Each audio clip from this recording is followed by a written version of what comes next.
Namaskar, my name is Parama Bhagavati Dr. Rama Golwalkar. I welcome you to the first ever English podcast of Shankhanaad News Network.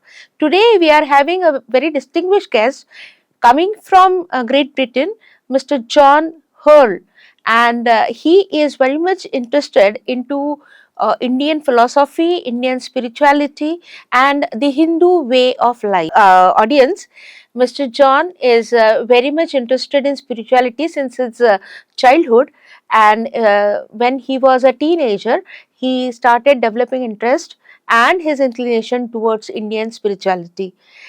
It is also very interesting that he reads a lot on Vedanta, Upanishads, and Bhagavad Gita, and various commentaries and treatises on all these inputs given to us by our great ancestors.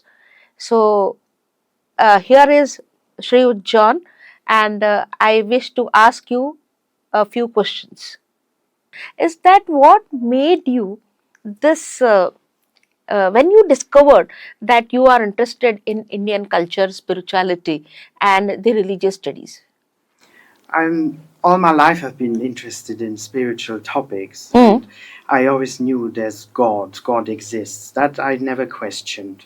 And so I read a lot from different religions and different thought systems until I came then to the Hindu scriptures about 10 years ago. And I started reading, and I didn't understand much at first. But then I read commentaries by other gurus before, and I started understanding and getting into the philosophy and thinking about the philosophy. And it's like something clicked with me, and I knew this is mine now. This is like my way of life now, where I can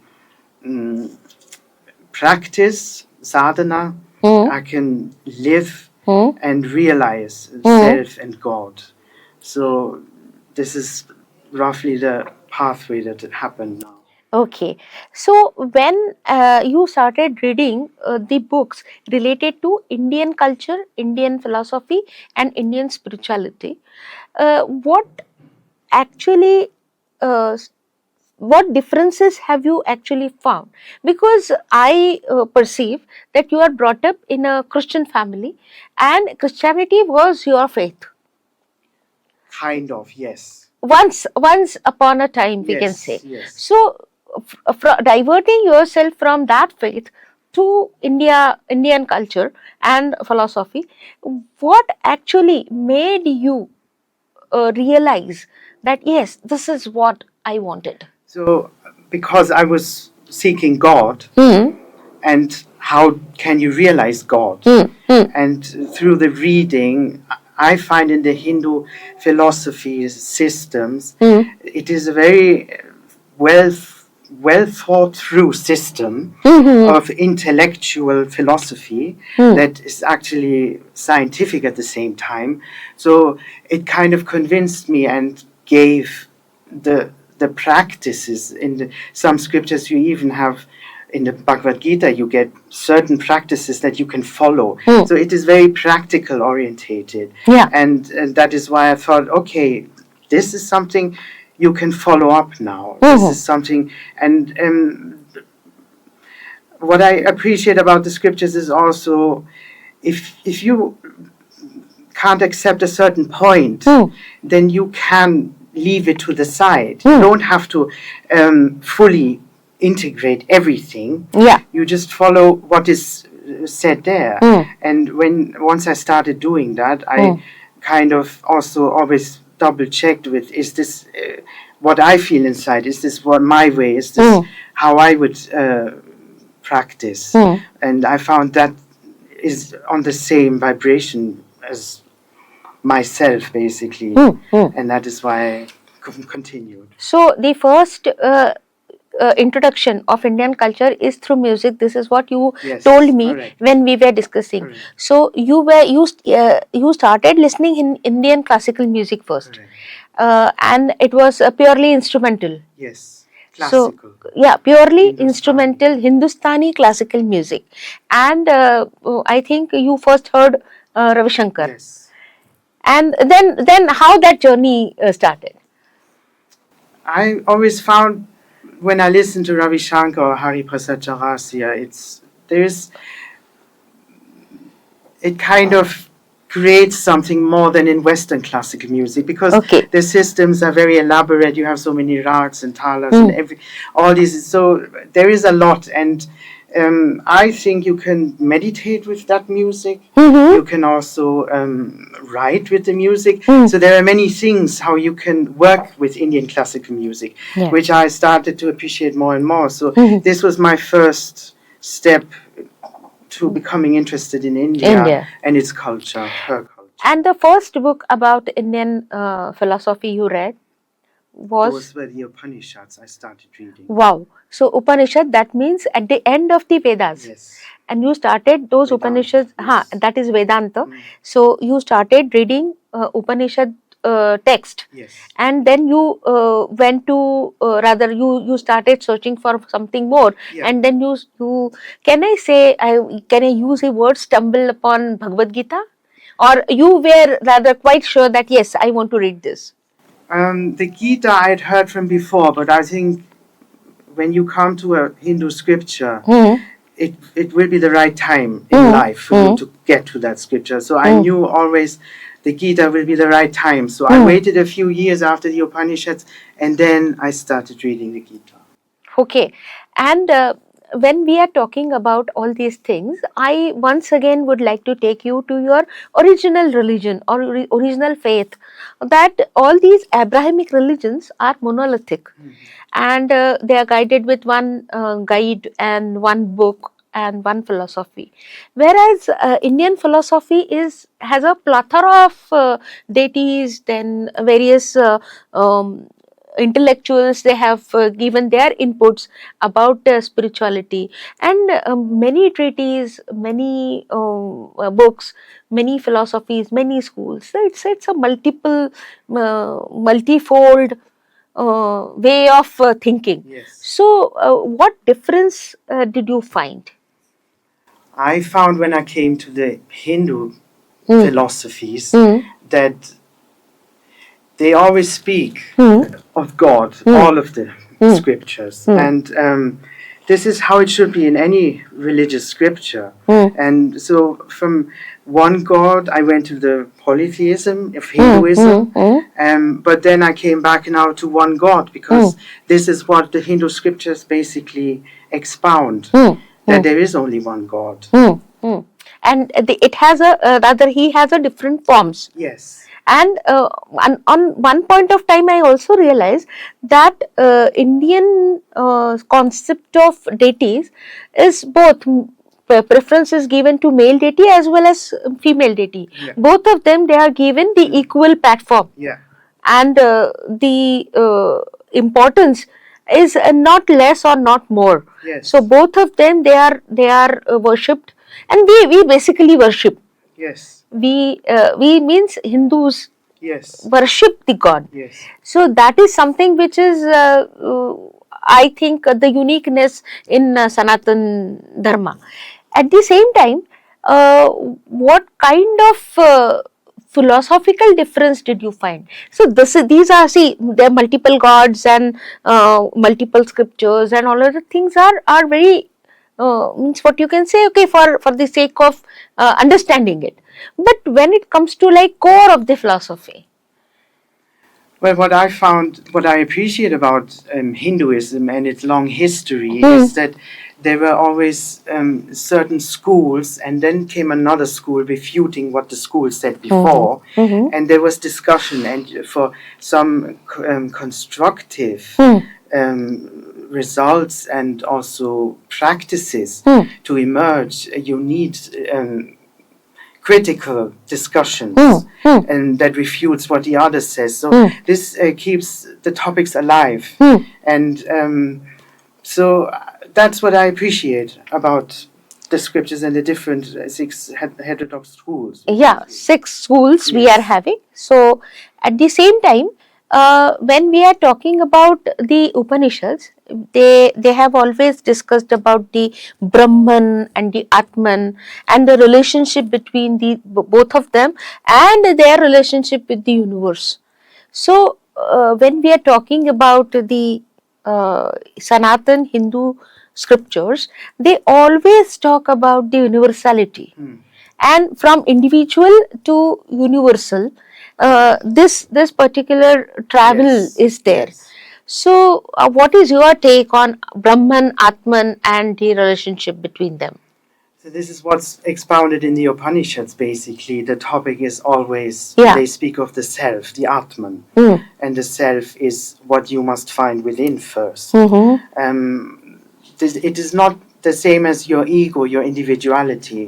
It is the self, and the Upanishads then equal that with the Brahman, because what we experience here in the waking state, deep sleep, dreaming state, is all just Maya. This is the main concept what differentiates Hinduism from the monotheistic religions, in my understanding, because that you can think further back from your own mind what is there.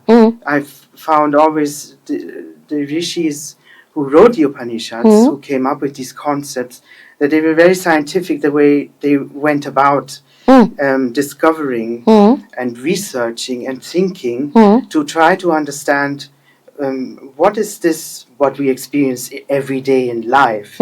And they came up with the answer, it is not real. It is because Adi Shankaracharya, he says, it's neither real nor unreal, Sat, Asat. So it's relatively real. And this is what I love about Hinduism, that it looks beyond, and that this is your own spiritual pathway which you have to discover, the self-realization in life, which then becomes the Brahman. He also said, as you have mentioned about Srimad Adi Shankaracharya, the famous quote is Brahma Brahma Satyam Jagan Mithya. So that particular realization that the Brahman is the only Exactly. truth, Yes. and what the life in which we are living right now, the world, is not the same that we should pursue for, Yeah. or we should seek for. We should seek for the satya. Exactly. There are many problems in the world today, Yeah. which I think humanity could resolve better together as one human family, to be honest, because climate change affects every country. So you cannot have one government just concentrating on its own development against climate change, or and not cooperating with others. You need to work together. It is only one planet. We all live on this planet. We share the planet, and therefore you have to realize another human being on the other side of the planet has similar problems as me. So I am not cut off, really, you know.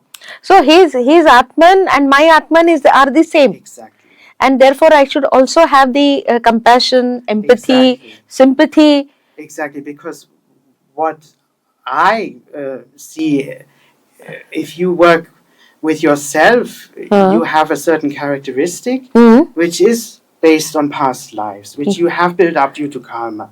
So these are the vasanas that you have built up that are taking fruit in this lifetime.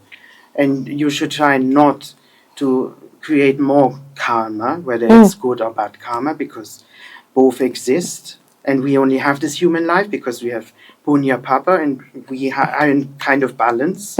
And we should try and realize God, and therefore to become one family, basically.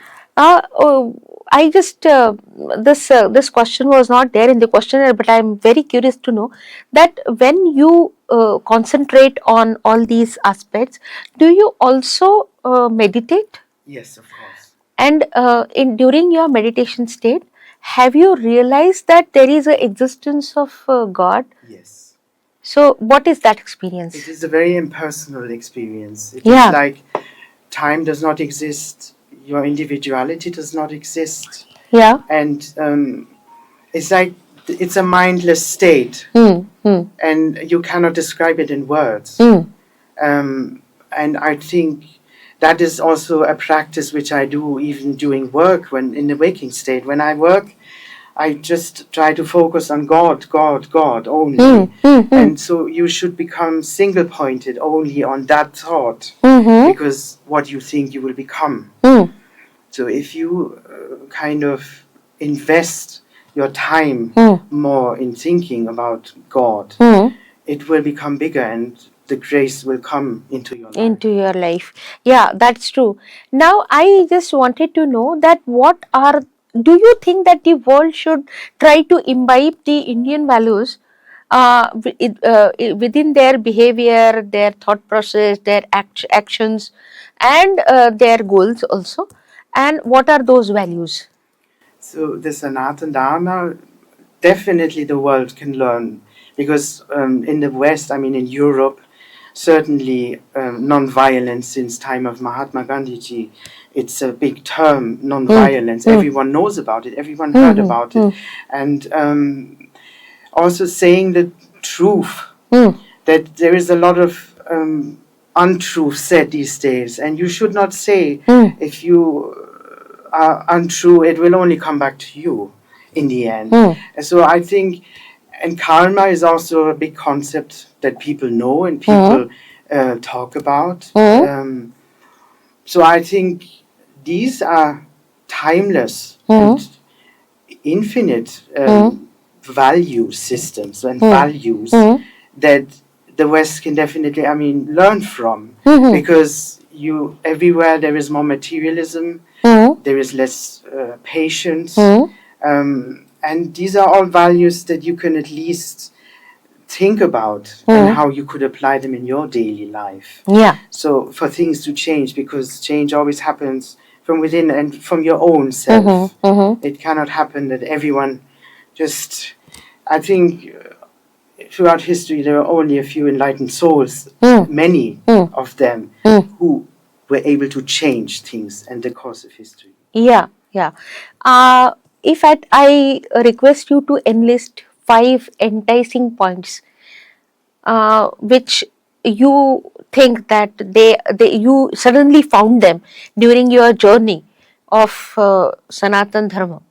So there is the first concept was Maya. That is such a monumental concept within Advaita Vedanta. Yeah. That you think about, is it real? Is this body real? Am I the body? Am I the mind?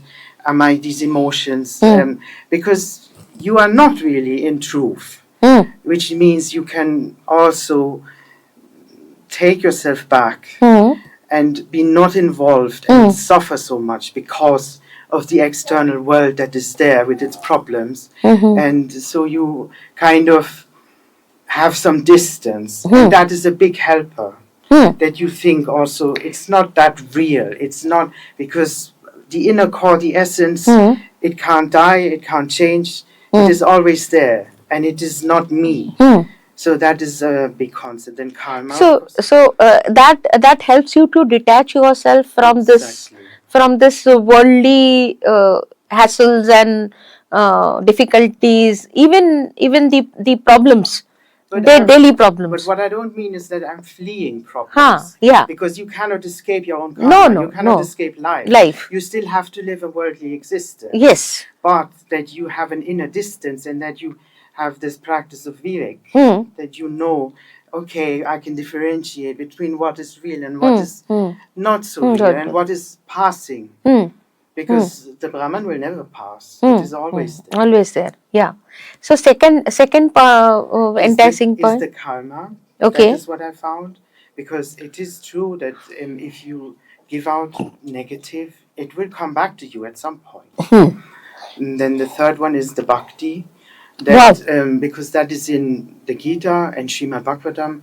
You have a lot of, and the Maharashtrian saints, of course, Gyaneshwar, Eknath, Nanddev, Tukaram, they expounded the philosophy in a way of the bhakti marg, which is really towards God, dualistic sense, However, at the same time, I exist only for God, and that is my life, then, basically. Yeah. So, and it is very touching when you read that literature. It is very inspiring how you can go towards God simply through bhakti. Yeah. Yeah. And the other thing is pralaya, that the cyclical aspect of time in Hinduism, that time does not exist really. I mean, it's God breathes out, there's a new yuga, Yeah. and then he breathes in after so many kalpas. So basically, that I find a very nice concept to understand and to humble yourself about your own life, that you are part of something bigger, which your mind even can't grasp, these long yugas. Yeah. Even So though Kali Yuga is yeah, the and shortest. every yuga is going to end with a big pralay, Yes, the big deluge, exactly. right? Yes. And the new world or the new universe is going to come into existence after the first universe is going to end. Yes. So there is a cyclic way of Exactly. thinking. And the fifth one. Well, that is basically what is truth and how can we search for truth, and the truth never ends, basically, that you can express, you can try and express truth in different ways and even higher, and you can go deeper and deeper. But what I found in the Hindu scriptures and what I appreciate is that they say at some point you have to leave the scriptures behind. You cannot hold on to concepts that are of the mind. You have to transcend that, Yeah. to realize what is within you, the truth. Yes, yes. So this is how you perceive and look at the Sanatan Dharma. And thank you very much, Mr. Thank John, you. Shriyut John, to be in our studio and enlightening us on various topics that you studied about Sanatan Dharma. Thank you My so pleasure. much. Thank you. Thank you very much for listening to us. Thank you so much.